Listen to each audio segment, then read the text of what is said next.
महाकुंभ 2025 की इस विशेष संत बेला में हम आपके सामने लेकर आए हैं एक विशेष अनुभूति। जी हाँ, आज हमारे साथ हैं गुरु माँ श्री योगेश्वरी यति जी। जो बड़ा ही सौभाग्य का विषय है कि त्रिवेणी के घाट पर उनका ये पवित्र आश्रम है और ऐसे लगता है कि गंगा यमुना सरस्वती का तेज उनके चेहरे पर विराजमान है। तो आइए आज हम करते हैं इस विशेष एपिसोड में उनसे विशेष मुलाकात, विशेष साक्षात्कार। गुरु माँ जी प्रणाम। सबसे पहले हमारे चैनल के सभी दर्शकों पर आपका आशीर्वाद बना रहे, ऐसी हम कामना करते हैं। और हम जानना चाहेंगे कि यहाँ तमाम लाखों संत पधारे हैं, लेकिन आपका जो काम है वो बेहद अनूठा है। क्योंकि कहते हैं धरती पर दो बहुत बड़ी माँ है, एक वो माँ जिसने जन्म दिया और दूसरी वो माँ जो कि है गौ माता, जो बड़े होने के बाद भी हमें दूध देती है, दही देती है, घी देती है, हमारा पालन पोषण करती है। क्या कहेंगी आप ऐसी गौ माता के बारे में? पहले सभी दर्शकों को, श्रद्धालुओं को मेरा ओम नमो नारायण। मैं श्री पंचदश नाम जूना अखाड़े की महामंगलेश्वर हूँ, योगेश्वरी जी। महाकुंभ 2025 से चल रहा है और कल तीसरा अमृत स्नान बसंत पंचमी का होने वाला है जी। जो मेरे शिविर का नाम है श्री कृष्ण गौशाला शिविर जी। ये शिविर, ये जो गौशाला है ये नगीना बिजनौर में ये स्थापित है और ये कम से कम 70 वर्ष पुरानी ये गौशाला है। आज इसमें रेड सिंधी गाय और साहिवाल और जो भी ऐसी गाय जो अस्वस्थ है, जो दूध नहीं दे सकती हैं, सिर्फ उन्हें भगवती मान के सेवा करना है, ऐसी वहाँ गाय ज़्यादा है जिनकी देखभाल की जाती है। गाँव विश्वस्य मातरः कहा गया है कि गाय माँ गौ माता तो पूरे विश्व की माँ है। और जब हम महाकुंभ में बैठे हैं तो जो हम गौशाला चलाते हैं, अगर उसी के नाम से कहीं न कहीं हम संदेश दें लोगों को कि गाय को माँ माने, सिर्फ वो 4 पैर वाले पशु नहीं माने उनको। जब समुद्र मंथन हुआ तो हलाहल विष निकला।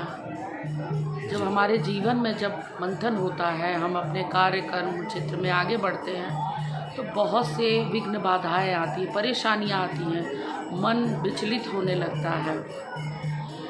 तो हम ये मानते हैं कि विष जैसा भाव विचार जीवन में, तो अगर मंथन है तो हमारा जीवन में भी जो मंथन है, तो पहले कोई भी हमारे विचारों में कोई विष हो, जीवन में विष हो, दुख अवसाद कुछ भी हो, उसके बाद निकली कामधेनु गाय। जी।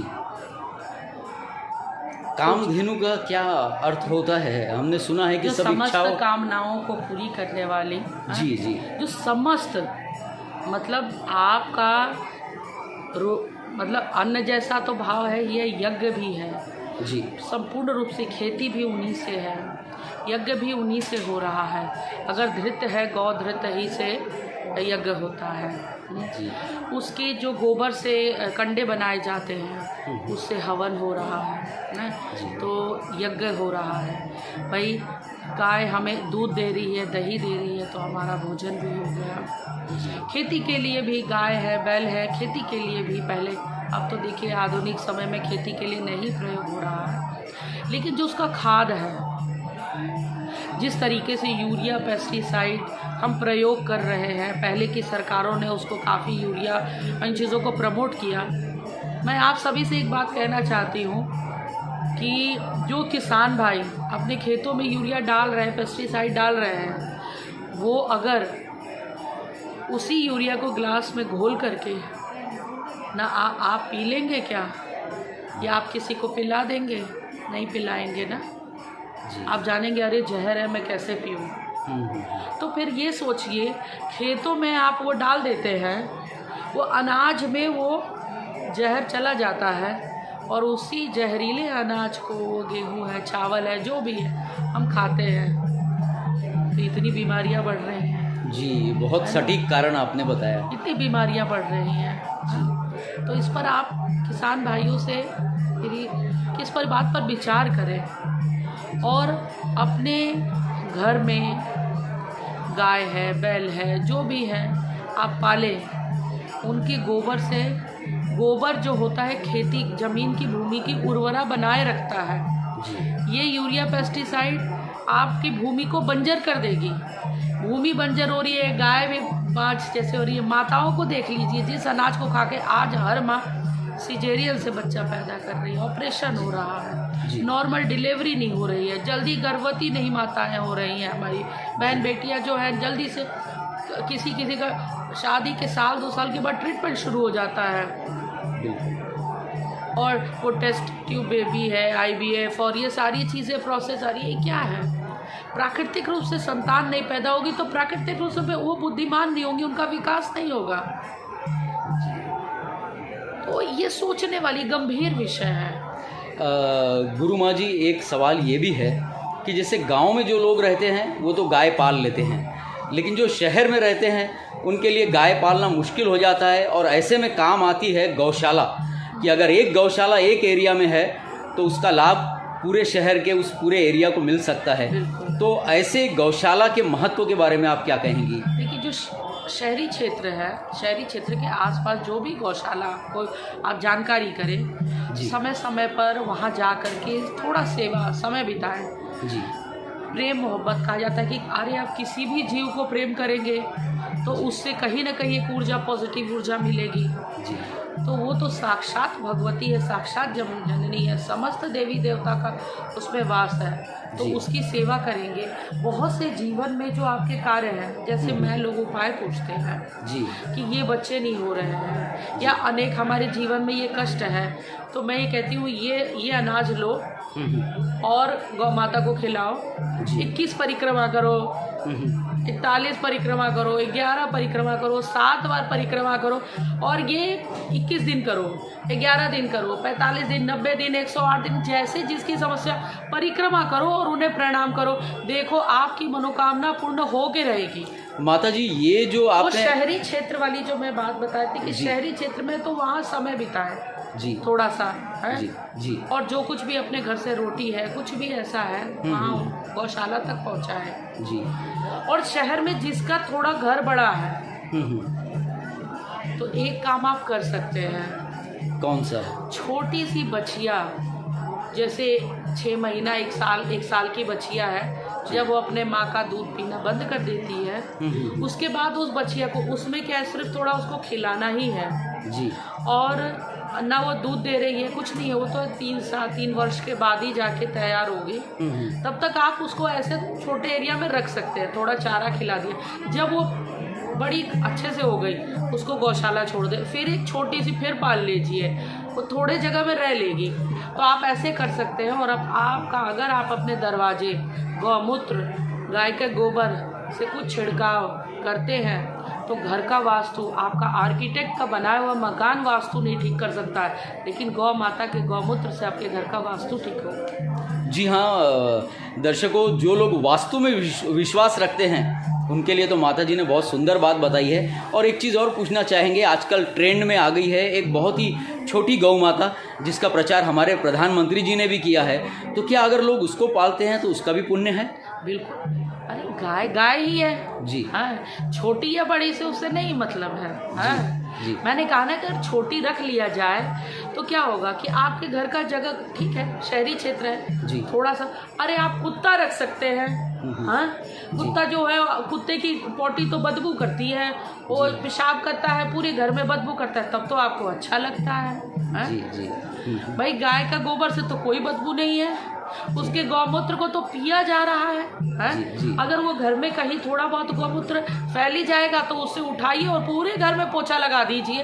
देखिए घर का कितना पॉजिटिव वाइब्स हो जाएंगी घर के अंदर। माता जी, आप सुना है कि जो गौशाला चला रही हैं उसमें बहुत सारी गायें हैं, तो क्या ये तमाम जो गायें हैं वो सभी सशक्त हैं या दुर्बल है, या कोई उन्हें अशक्त, असहाय समझकर, भार समझकर छोड़ देता है? क्या है उनके पीछे की कहानी? जी बहुत से लोग हैं कुछ जो है वो दुर्बल है, कुछ रोगी हैं, जिनका हम लोग ध्यान रखते हैं, ख्याल रखते हैं, डॉक्टर लगे हुए हैं, उनका इलाज चलता है। और बहुत से लोग क्या करते हैं कि जब गाय दूध देना बंद कर देती है जी। तब सोचते हैं अब कहाँ छोड़े। जी। अब बहुत चर्चा हो गई कि भाई गौ माता है, डरते हैं कि कसाई के हाथ में आता, तो ऐसे कहीं गौशाला में देके, मतलब जब तक वो हमारी माँ हमें पालती रही, जी, जब तक हमें दूध देती रही, तब तक तो हमने रखा। और जैसे ही हमें दूध देना बंद कर दी, अरे इसको कहीं भेज दो। जैसे आज के समय लोग माता पिता को वृद्धाश्रम भेज देते हैं जी। कि जब अब हम कमाने लगे, हम पल बढ़ गए, हमारा परिवार, माता पिता ने हमारी शादी कर दी, अब माता पिता को कौन देखे, चलो इनको ओल्ड एज होम भेज दें।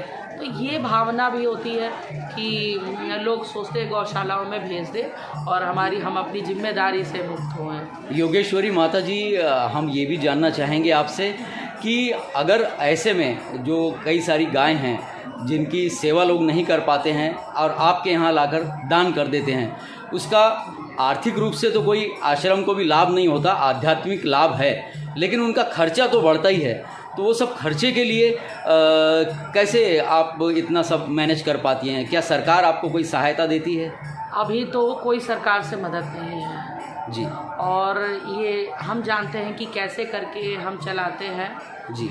और जैसे मेरी एकदम सहयोगी शिष्या और मित्र कह ले हैं जी। अलका लाहौटी जी उस गौशाला को देखती रही और अभी भी देख रही हैं जी। तो वो तो अपने जेब से खर्चा करती रही, अपने पति की कमाई लगाती रही हैं। ये भावना कि मेरे पिताजी की बनाई हुई ये व्यवस्था है। जी। तो एक होता है कि पिता, एक अच्छे संतान की पहचान यही होती है कि अपने पिता के कार्यों को और आगे बढ़ाए। तो उन्होंने इस काम को किया, तो घर से हम जेब से कब तक करेंगे।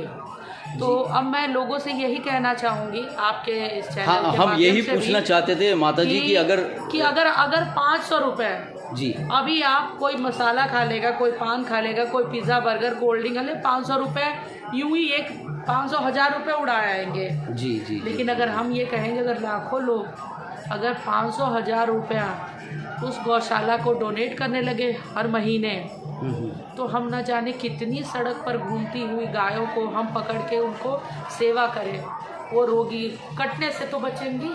तो जो लोग इसमें डोनेट करना चाहते हैं, जो इस कार्यक्रम को हमारे दर्शक देख रहे हैं, तो उनके लिए क्या कोई ट्रस्ट या कोई अकाउंट नंबर ऐसा कुछ है? जी, हम बिल्कुल दे सकते हैं जी। और आप इसमें नीचे स्क्रीन पर चला सकते हैं, जरूर। जिससे कि जो लोग भी है श्री कृष्ण गौशाला नगीना का अपना अकाउंट है जी। और क्योंकि ये सोसाइटी है और उसका अपना अकाउंट है, तो उसमें सीधे डोनेट कर सकते हैं।